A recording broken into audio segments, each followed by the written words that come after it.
হওয়ার পর কি হয়েছে খেয়াল করছেন নি? যখন এমপি লোকে মাঠের প্লেয়ার আর উদ্বোধন করে চেয়ারম্যানে, আগে এরকম হয়েছে নি? এমপি আইলে দিকে বোঝা গেছে যে আরেকটা মজার জিনিস দেখুন আপনি, যে আমি এমপি হয়েছি, চেয়ারম্যান প্রার্থী আপনারা যারা যারা আছে 3 নম্বর ইউনিয়নের সব এখন মাঠো। এরা বুঝছে যে ব্যারিস্টারের আমলে 2 নম্বরই করে হইতো না, মানুষের মন জয় করে এরপরে ভোট নেওয়া লাগবো। এরা দেখছেন নি সব মাঠো। ওই যে আমরা রুমন এও মাঠো, হালিম এও মাঠো, কেউ কয় দাদা বাইরে ভালো আসনি। রুমনের যখন দেখা এইদিকে কইতেছে হে আজাইরা কে কয় ভালো আসনি রে ভাই।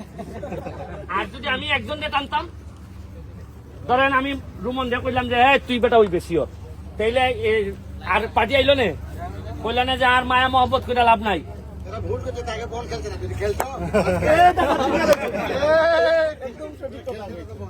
তবে আমি একটা জিনিস নিশ্চিত করে বলতে পারি আপনাদেরকে, আমি যতদিন এমপি আছি, দিনে দিনে যদি চা বাগানের মানুষের জীবন যদি উন্নতি না হয়, তাহলে আমি এমপিগিরি করবো না, ছেড়ে দিব।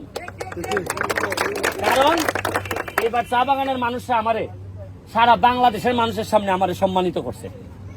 আর আমি শপথ নিছি সৃষ্টিকর্তার যে যতদিন বাচ্চা থাকবো দেখবেন আমার আমলে চা বাগানের মানুষরা কি কি হয়। একজন ভাইস চেয়ারম্যান হয়েছে না, অন্য কেউ থাকতে তো হইল না করে, কারণ আমি কোনো প্রভাব খাটাই নাই।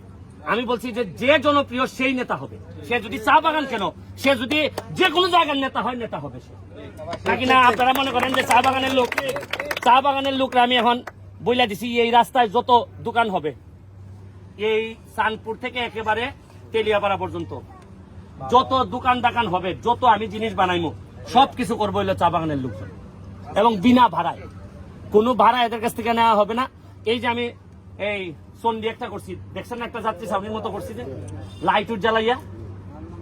রামগঙ্গ একটা করছি, চা বাগানের লোকরে দিছি। 20 নম্বর সুরমা একটা করছি, চা বাগানের লোকরে দিছি। আরো অনেকগুলা করতেছি। এবং আর কয়দিন পরে এই জায়গাতে দেখবেন হাজার হাজার পর্যটক আইব বাংলাদেশের বিভিন্ন জায়গা থেকে।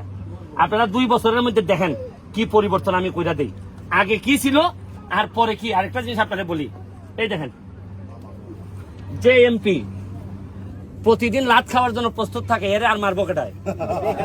এই যে এখন আমার লাচ্চে রাখছেন, এই আজকে নগদ। তুমি বাংলাদেশের কোন এমপি ভাই এইভাবে লাত খাইবো?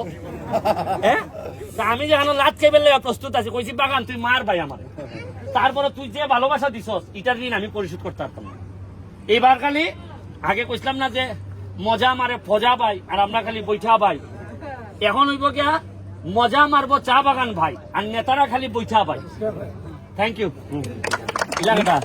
মিষ্টি আনছি এখন মিষ্টি আনছি আছে। এ ভাই মিষ্টিটা দাও, ডাক দো।